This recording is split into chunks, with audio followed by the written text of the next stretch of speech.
Welcome into episode 60. Bernie, episode 60 of the Gashouse Gang.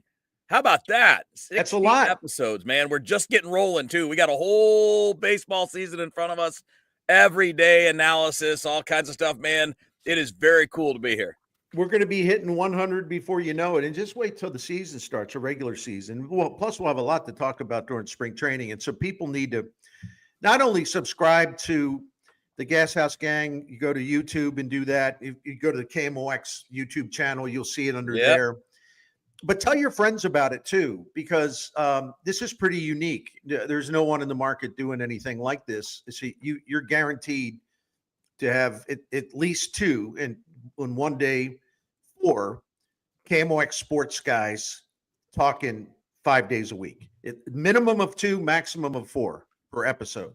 Yep. So it's great. It's really great stuff. I love doing it and love working with you, Kev. At the same time, I would say make sure while you're subscribing to the KMOX Sports YouTube channel, do the same for the Bernie Show on YouTube as well. That way you're getting the best of both worlds. There you go. The more the merrier, right? Let's get more of them. Right. And also, obviously, we'll hear a little bit about Saliga later. There you go. The truck's right there. And then right over here, our new friends at Game Day Men's Health have joined in. So we're building some momentum. Those are my guys, Bernie. I was over there yesterday. Oh, very cool team. We'll tell you more about them, here in the not too distant future. But I'm looking forward to telling more people about it because I was in yesterday. It's a machine, man. They're so good, so friendly, so smooth. Everything is good. So where do I sign up? Hey, let's go. I'll get you in. I know people, man. I know Matt. Matt runs the place. He'll get you taken care of. Let's just get it set up. We'll get you going. All right. So let's start with an anniversary, and not the anniversary of our 60th show here on the Gashouse Gang. We're going to get to some baseball topics here in a few minutes. We're going to talk about the Blues toward the end of the show. So, about a half an hour from now. But let's start with the anniversary, Bernie. Today is the 25th anniversary of the greatest show on turf, finishing the job and winning the Super Bowl. And what a bittersweet thing, right? I mean, one of the great teams in St. Louis history, one of the great sets of personalities, one of the great achievements, but then also the reminder that they're gone.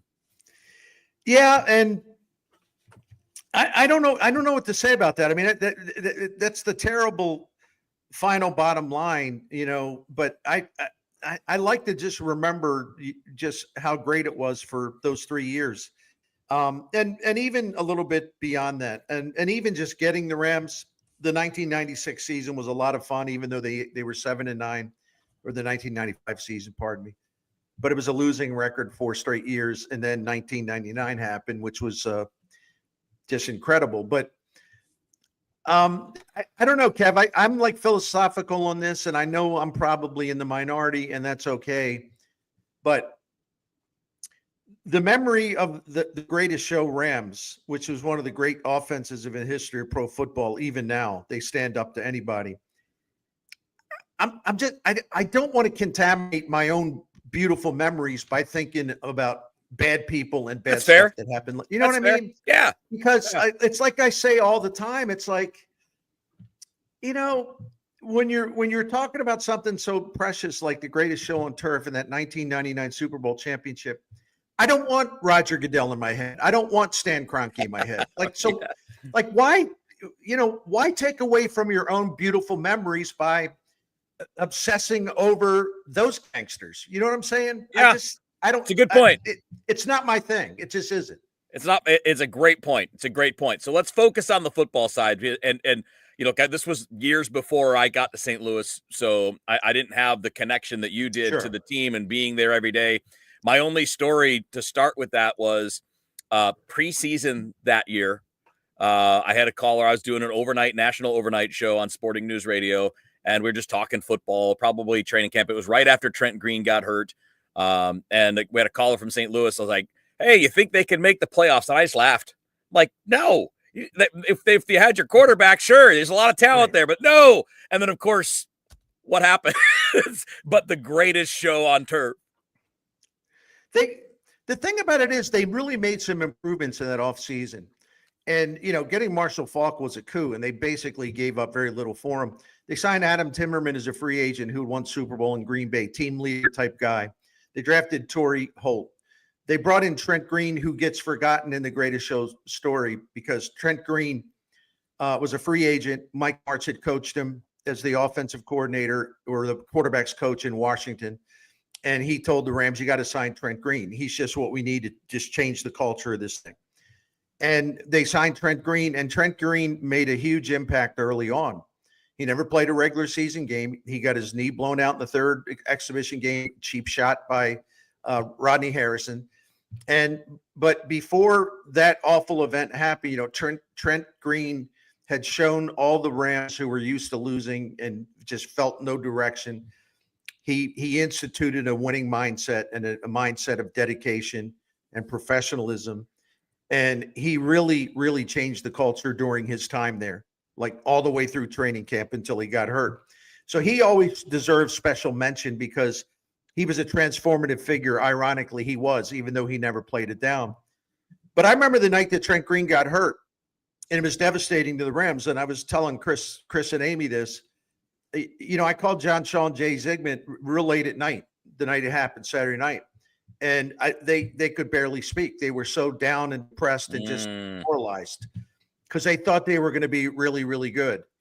And then all of a sudden it's like, wow, poof, did it all just go up in smoke? And Dick Vermeil wanted to bring in Jeff Hostetler to talk him out of retirement and bring him in. That was his first thought. And by the way, I'm not ripping Dick for that. That's a natural thing. No, it's a guy that's played in the Super Bowl. Yeah, but Dick Vermeil went to Mike Martz and he said, listen, you're working with this guy, Kurt Warner, and I see you out on the field and, you're tough on him. You're in his face all the time. Like, what do you think? Can he handle this? And Mike Martz said, Dick, we'll be fine with Kurt Warner. He told Vermeil, he said, I hit him with everything I could. I've never treated a player more roughly than I have Kurt Warner. I was berating him all the time. I was telling him he wasn't good enough all the time. Every mistake he made, I was in his face. Now, some people in retrospect would say, well, Mike Martz, he was crazy. Why was he? No, Mike Martz, there was a method to his madness. He wanted to make sure Kurt Warner was tough enough to handle anything that he threw at him. And Kurt Warner passed that test with flying colors. And Mike Martz told Dick Vermeil, he said, if this guy can take me screaming at him in every practice and never flinch, never get weak, only get stronger, he can handle anything that NFL defenses are going to try to do to him. He's a mentally tough SOB. So the rest is history, right? But they had a lot of talent going into that season too. Look at all the Hall of Famers and should be Hall of Famers. Yeah, they had five. Well, they have five. If you count the Vermeil. Yeah. They have five. They already have 5 Hall of Famers. They have Falk, Warner, Pace, Bruce, Vermeil, and Torrey Holt. I have it on pretty good authority. It looks really good for him this time around. Good. Yeah, so they could have a 6th Hall of Famer in there after the Hall of Fame vote for this year is announced. But it was as much fun as I've ever had covering sports, and that takes nothing away from the Blues winning the Stanley Cup. No, it takes nothing away from all those great Cardinals teams, but just to watch that team go and, average almost 33 points per game over 3 years. But also to see how tough they were too. They never got credit for that. But that Tampa Bay NFC Championship, everyone was saying, well, boy, Tampa Bay is going to go in there, hit him in the mouth, and we'll see how tough defense, they are. Yeah, this is our greatest show on turf thing's really pretty. Oh, there's such a beautiful little fancy, pretty offense. Let's see what happens when someone hits him in the mouth. Well, Tampa Bay hit him in the mouth over and over again. And you know what? Much to the surprise of the national media, the Rams punched back. And it went down to the wire. Then you had Warner to Prohl. And the Rams proved a point. It wasn't just a pretty little show, right? They were a tough-minded team. The defense was tough. They were tough. They win that game 11-6.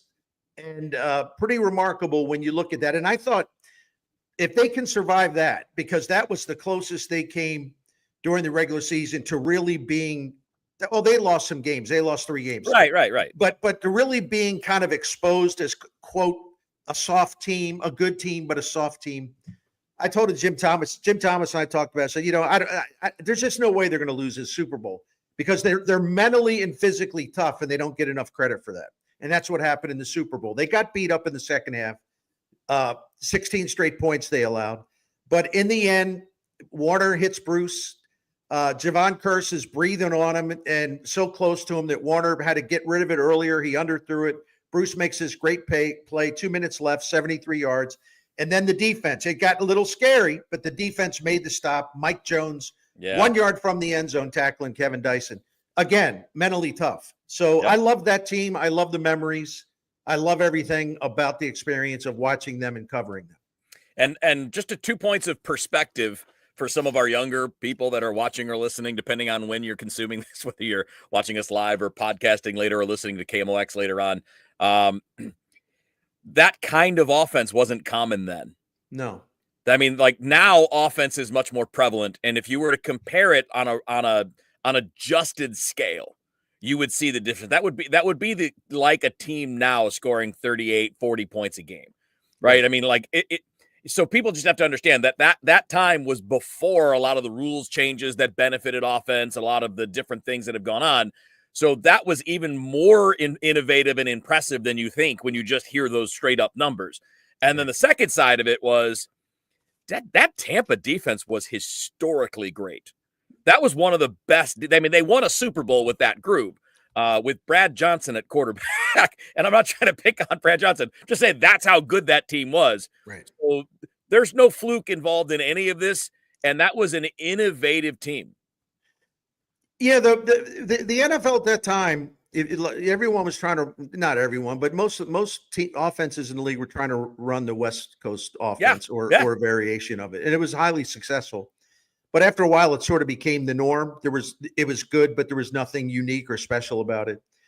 And then Mad Mike Martz came in, and Dick Vermeil had the foresight to bring him in. He had to hire an offensive coordinator. His first thing he thought about doing was promoting Mike White from his staff, like his old buddy. And I remember, John Shaw and Jay Zygmunt, they were like Dick, Coach, you got to open this up. You got to talk to some other people. You got to interview a couple other people. And Vermeil, to his credit, said okay, and then said, "Well, you got any ideas?" And they knew Mike Martz pretty well. Say, at least talk to him. He's different, but the guy is brilliant offensively, and that's what we need because we have Falk now, we have Bruce. He's healthy.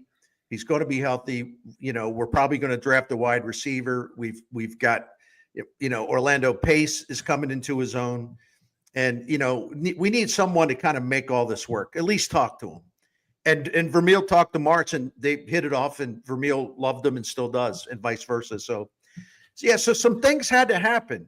It wasn't just you snap everything into place. Some things had to happen, including in that building, the confidence in Kurt Warner that no one on the outside had in him to take over. Did I think he was going to do what he did? No. I didn't think he would become the sixth player in NFL history to win the regular season MVP and the Super Bowl MVP. I didn't think he was going to break Joe Montana's record for most yards passing in the Super Bowl. No, throwing for over 4,000 yards, 41 touchdowns. No, I can't say I thought that was coming. I did think he had a chance to be pretty good, though. I did. I really did. And there's proof in that because I wrote a column about it that like 2 days after we got receipts. Trent Green got hurt. I wrote a column about it. I said, I didn't say he was going to be a great player. I said, hey, just don't count him out. There's something about this guy, Very cool. Hard to believe that all of that was 25. And how about Marshall Faulk? 2,249 yards from scrimmage, 12 touchdowns. But the stat that I love because it's rushing and receiving, the dude had 110 first downs during the season. That's a lot. That's crazy. That's a lot. So in many ways, they were kind of unstoppable because of what Falk could do as a runner or a receiver. Yeah. And the defense had to focus on him so much. All right, see, you got me going, Wheels. That's what the point was. Let's move on. Yeah. Yep, that was the whole point. Hard to believe it was 25 years ago, but obviously awesome. We're going to fast forward to the present. It's the Gashouse gang here on all of the KMOX social media outlets, on YouTube, on Twitter, Facebook. Of course, if you're listening to us on the radio live on 11:20 a.m., Bernie Miklasz, Kevin Wheeler with you. Now let's switch to some baseball, Bern. Sure. And the offseason again is dragging into spring training, and I hate this. I hate this so much. We look around and we see Major League Baseball tooting its own horn. They're like, oh, look, we had $12 billion in revenue last year. Then why can't we do things normally? Do you think that there's kind of an obsession with getting the best deal, not just putting together the best roster, but like we don't want to pay one dime more than we should? I feel like guys like Bregman and Flaherty and some of these other players, there's just no way it should be this late into the offseason. And I know the player plays a part in that. They are not on the outside of this system, but it's getting worse. I think the last few years where this just drags. Well, yeah, and even Pete Alonso. I mean, it's such a natural that he should go back to the Mets. It doesn't make Why any is that sense. even a question? So I think we're all tired of this. I'm not one of the people that thinks that the MLB necessarily needs I don't think they need a salary cap, because the biggest problem, and I know you agree, it's not the Dodgers, it's not the Yankees, it's not the Red Sox, it's not the Mets. The biggest problem are the freeloaders towards the bottom of Major League Baseball, who get handouts from the wealthier teams. They get a big, nice share of all the local revenue, the TV revenue, local TV dollars. And so basically other owners are funding people like the Nimrod in Pittsburgh to just keep taking money and not reinvesting it into the team. The problem is there's too many teams at the lower end who don't even try in terms of spend money and to grow their roster. That's why I laugh, quite frankly, whenever I hear these over-the-top eviscerations of Bill DeWitt. Could Bill DeWitt spend more money when it's time to do that again? Yeah, sure. Absolutely. And I've said that for years. He could spend more. But Bill DeWitt has shown that if he's around a top 10 payroll, that's fine. They'll win. But they got to have player development setting that up too. Yeah, it's got to be in tandem. But I just love this. I mean, because it's like you would think Bill DeWitt never spent $1 or something. Anyway, so take a look around at like some of these bums out there who just will do nothing to raise their franchise up. So that may not be exactly what you're talking about, but I wanted to get into that briefly. No, it's actually all tied together. Yeah, it's all tied together. And Major League Baseball still can't get out of its own way. I give Manfred credit for speeding up the game. That's worked. It's been a nice thing for baseball. Expanded playoffs has been great. Yeah, they can't get out of their own way. They're the only major sports league that basically throws away its own offseason, which is a vehicle to have all kinds of interest in your sport, to promote your sport, all this excitement. Players signing left and right, trades all over the place. NBA has a crazy offseason. Fans just can't wait for all the craziness to ensue. NHL come July 1st. Oh, watch out. Watch all these players change teams. Watch all this money go. NFL, same way. Frantic activity in terms of free agency, right? And Major League Baseball, what's the hot stove league, they basically took the hot stove league and they continue to throw cold water on it. And hardly a damn thing happens unless the Dodgers are doing it. And it's just such a depressing thing. And it does nothing to grow your business in the offseason. Nothing. And the other thing, Kevin, I'll say this briefly, and I know you have more to fill in on this. I don't mean to talk so much. No, that's what it's for. What I don't understand is the Major League Baseball Players Association. Who are they serving exactly? Are they serving all of the union members? The union members that have to wait to get a job while Scott Boras spends intentional exaggeration coming. Spends 2 years trying to get Alex Bregman signed. So all of the baseball middle class, so to speak, all waiting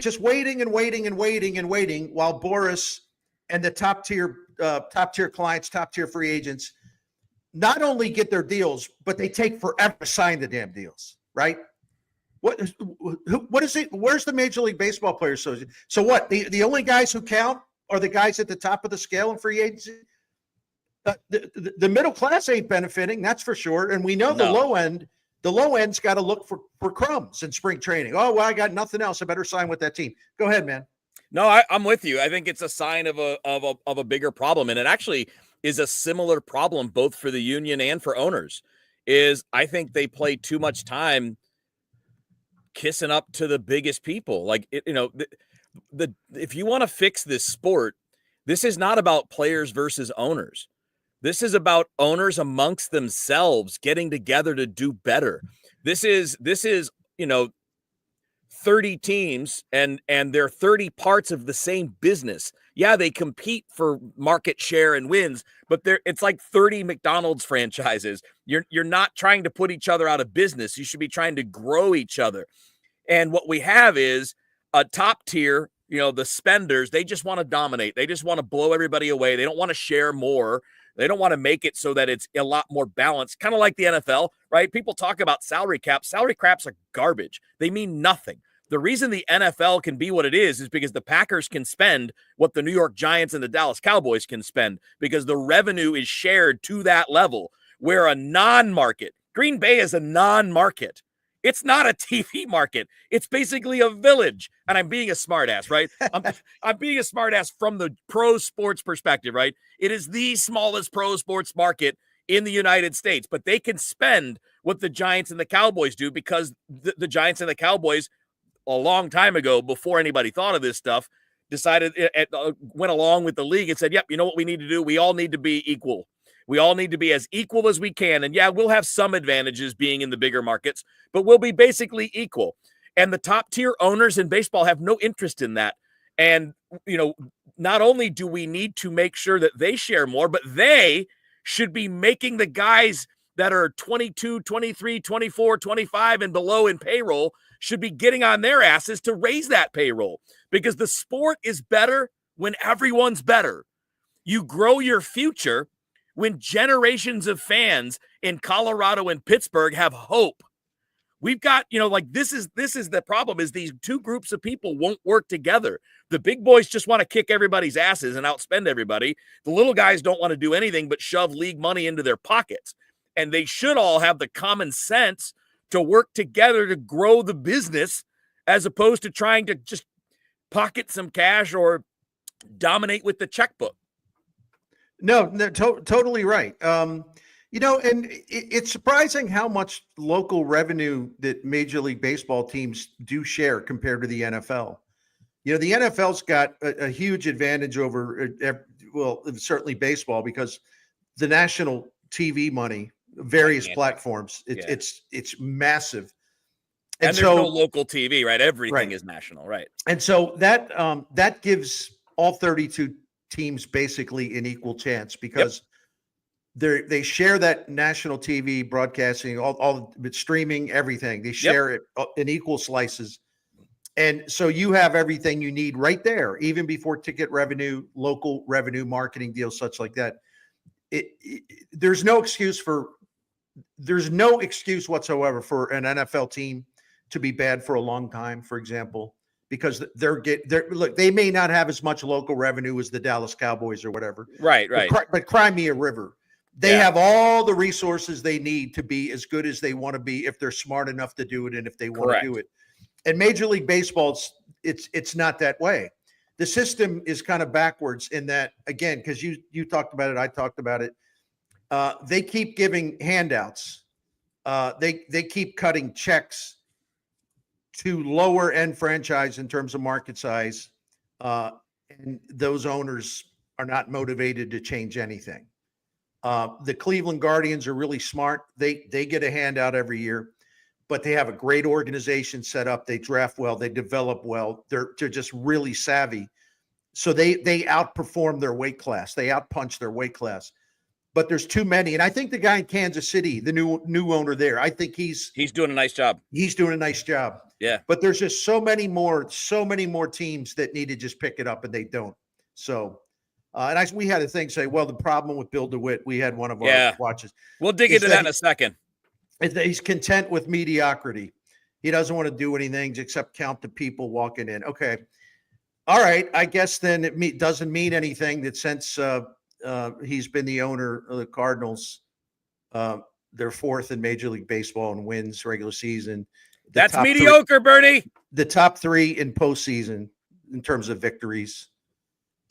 He's content to do nothing, which is why, of course, he's in John Mozeliak at the door, hiring Chaim Bloom, who hired Rob Cerfolio, and they're bringing in more scouts, instructors, coaches, upgrading all the facilities, getting the Cardinals up to speed on technology, which is not a minor undertaking. It's a major undertaking. Now, if people want to say Bill DeWitt waited too long, you're talking to the wrong guy, because I've been saying that for years.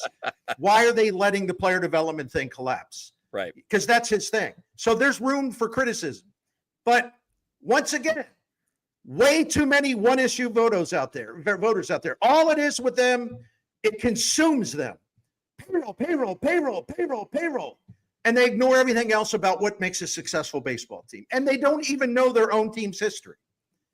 Player development and Bill DeWitt, Jeff Luhnow. Take a look at it from 2000 through 2015 and get back to me. Player development.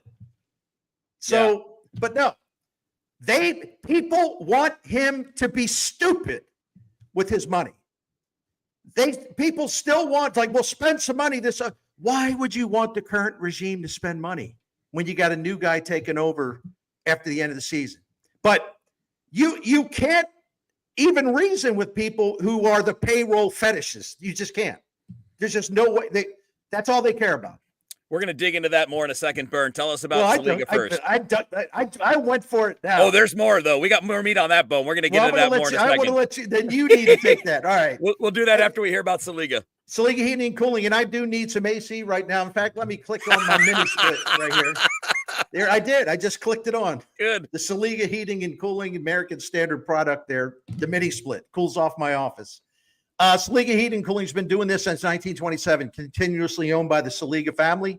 They're an independent American Standard heating and cooling dealer that has been taking care of St. Louis families since 1927, generations of them. And you know what? I say this all the time. You got to be great at what they do to number one, not only still be open after starting your business in 1927, but nearly 100 years later, getting bigger, better, more people, your reputation grows, more people turn to you. It means you're really great at what you do, because otherwise you wouldn't have a chance. It's a competitive industry in St. Louis. So Dan Saliga is a wonderful, wonderful leader of Saliga Heating and Cooling, the family business. They'll take great care of you. We've been with them for 16 years, and we've learned their honesty is beyond reproach. They've even given us cheaper solutions when we were ready to buy an expensive piece of equipment. Said, no, you don't need that yet. Here, let us show you what we can do. So anyway, that's just some testimonials, but go to SaligaHeatingandCooling.com, find out about the Priority Clubs. It's a maintenance program that really works very, very well. A lot of benefits there.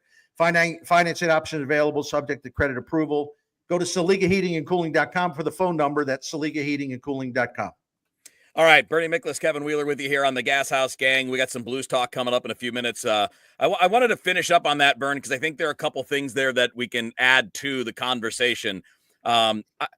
I sometimes wonder if people understand what mediocrity actually is. No, they don't have a clue. I understand.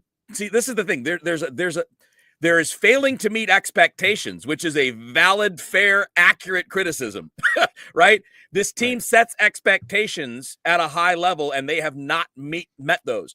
That is absolutely 100% true, fair. All of us have said that, and that's not the same thing as being mediocre. Even if you say in the last 5 or 6 years, in the last 6 full seasons, you've got 3 90-win seasons.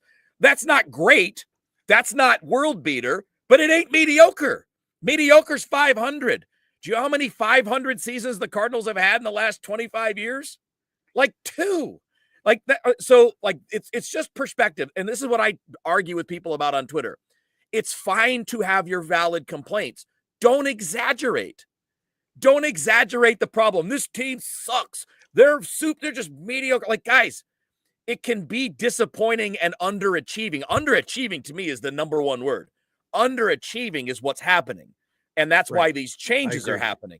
So it's just a matter of just don't get so lost in your own frustration and anger that you can't see straight. A faction of the fan base, and I don't know how to break it down, but it's a percentage of fans. I'm not saying it's all fans. Cardinals have a lot of smart fans who get this. Yeah.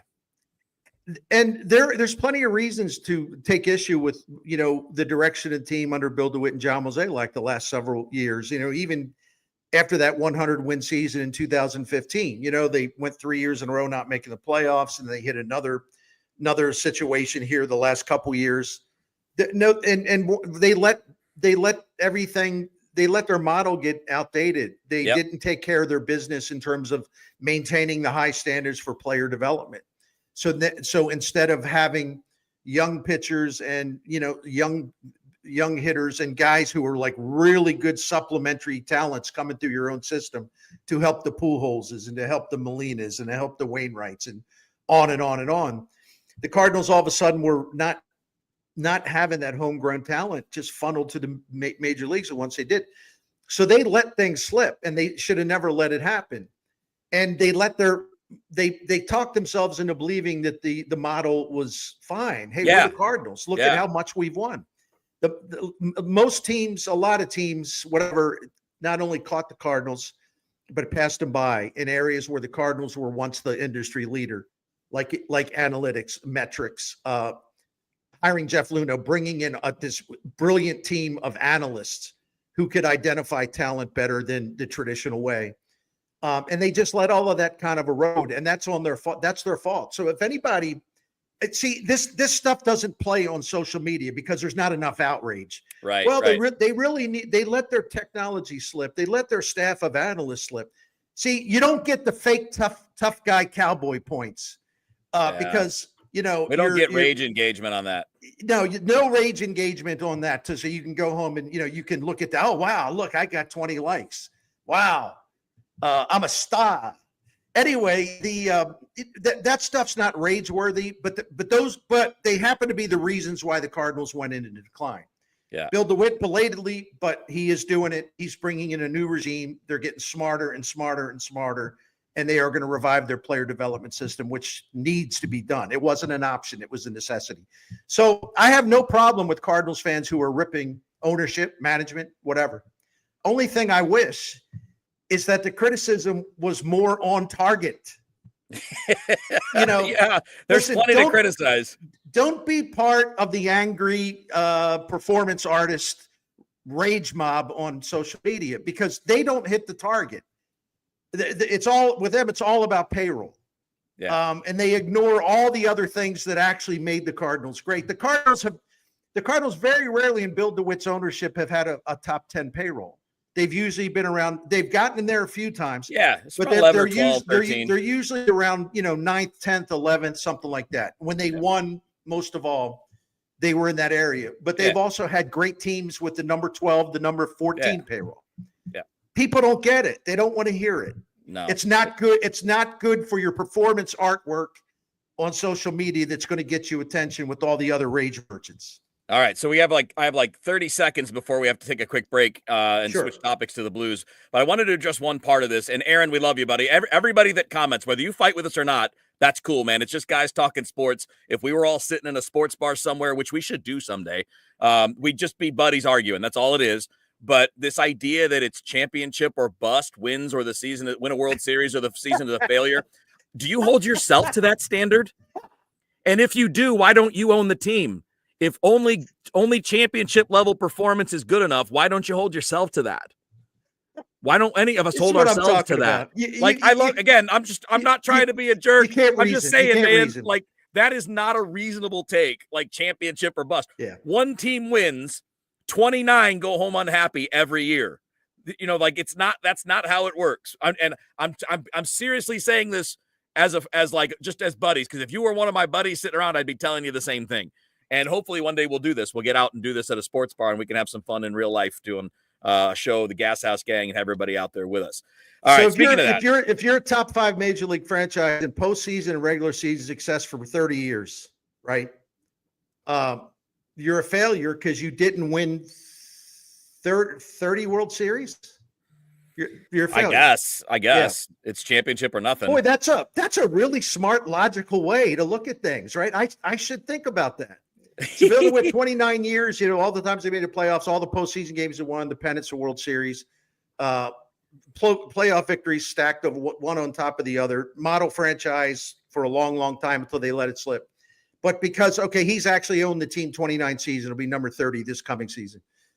So because they didn't go 29 for 29, right? In winning the World Series. He's a failure. They're a failure. Okay. It's a bit, maybe Aaron's exaggerating to make a point, but I love you, guy. Sparky. And then the last thing, you know what? Let's just do this. We're going to have to, go ahead. Go for it. We're just going to change it up because we have to, because we actually do have a clock, which I have a hard time following. It is the Gashouse you got gang. me on a wound up day. Well, dude, we're the same. Like the two of us are the same, and you know, putting us together is both fun and clock management trouble.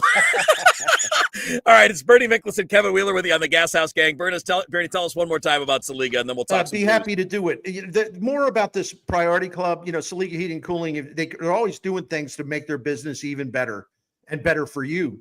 And of course, you know, they have that American Standard heating and air conditioning equipment that they're an independent dealer. And I could talk more and more and more and more about, you know, how great they are to deal with, which they are. And we know from 16 years. But the one thing I really want to encourage you to do is to become a member of the Priority Club, because it's maintenance for all seasons. They come to your house a couple times a year. They make sure before the winter, your heat's going well, before the hot air comes in, the St. Louis summer, your air conditioning, your systems are working great. And that way there's benefits, including, you know, you're ready for the coldest weather or the warmest weather.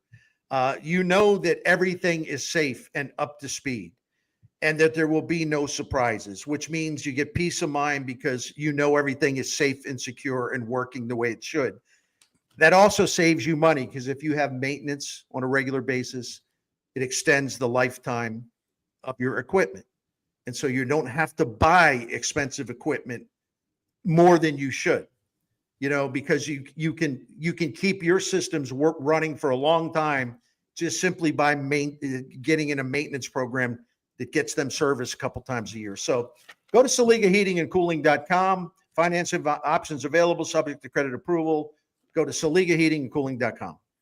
All right, so we don't have time to do the Blues justice in this, so we can do this either you and Matt can talk tomorrow, or you and we can revisit this next week, because I don't think things are changing much there between now and next week.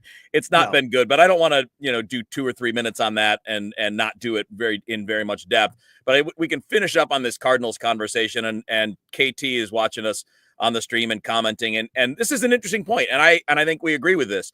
So when we were talking about the achievements of this front office and ownership, this is a good way to put it. That does not mean you're excused for what's happening now. No. And that's why what's happening now is happening, right? That's why you're phasing out the current front office and player development system and phasing in a new one. And it's important to understand that's why it's not a free ride forever. But you do get some, like in all sports, you get benefit of the doubt when you've been there, done that for a long period of time. But we are past that. And your point, Bernie, perfectly well said. It's probably a little late. And that's okay to say that too. But it doesn't change that this now has to happen. We see that it's happening now. And another part of this is kind of what we get to here with KT, which is, you know, he says there's a lame duck GM. What a way to run a baseball team. Like, Mo's not the GM, but I get what you mean. Mo's in charge. But I think, again, we've said this before, and you'll get the final word on this, Bern, but you've got two things here. Do you want the new guy to have to do the dirty work? Do you want to put that on Bloom, which, by the way, happened to him in Boston? And I got to tell you, I bet he doesn't want to do that again, because in Boston, he got stuck with the knife. He had to be the guy that did the bloodletting there, and it did not go well for him. On top of that, you have two jobs happening now, rebuilding the system, running the major league team. You don't need the new guy doing both yet. You got to get one fixed, and then he can take over. That's why that's happening, whether we like it or not. Yeah, and you and I have talked about this, and I've documented all 30 franchises. But again, people don't want to hear it. The extremists don't want to hear it. Cardinals have to be great every year, or they're garbage, or whatever point it is they actually try to make with a straight face.